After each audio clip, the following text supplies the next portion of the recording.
Ayan. Bali, nag-iisa lang po ako dito, mama. Ayan. Wala si Jason eh, kasi umalis. Bali, may binili. Kaya nag-iisa lang ako dito. Kumakain ako naman yan. Teka.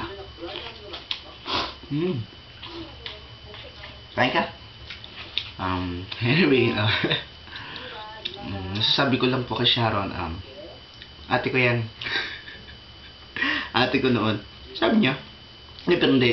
Talaga totoo. Ate ko siya. Lahat ng problema ko, sa lahat ko sinasabi, lahat na nangyari sa amin noon, sa mga girlfriend ko, sa kanya ko sinasabi. Eh, hindi ko akalain na, ayun, magiging kami pa na. Malaking agwat niya sa akin. Pero ngayon, naging asawa ko na siya. Nakapit kami magka-baby. Yan. So ngayon, namimiss ko siya. Nandito nga ako sa Korea. Namimiss ko yung asawa ko.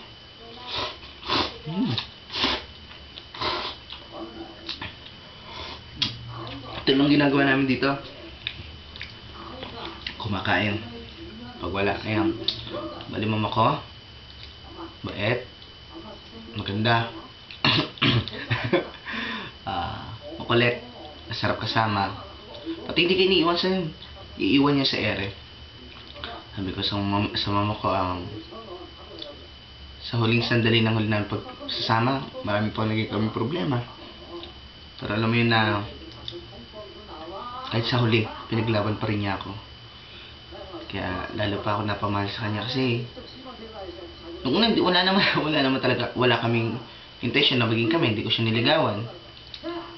Naramdaman ko lang na yung mahal ko na siya, namimiss ko siya, pero hindi ko alam kung bakit.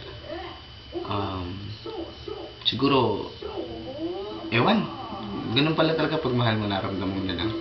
Tapos ito, yun, nasa bahay na siya, nasa Rizal, sa Laguna. Doon na siya nakatira kasi asawa ko na. Tapos ayun, magkakabibi na nga kami. Sana babae, lalaki kayo. Sana mama, lalaki. Hindi, babaeng gusto ko. Ma, kung mag-alala, nandito ako. Okay ako dito. Medyo mahirap nga trabaho, pero para sa'yo, gagawin ko lahat.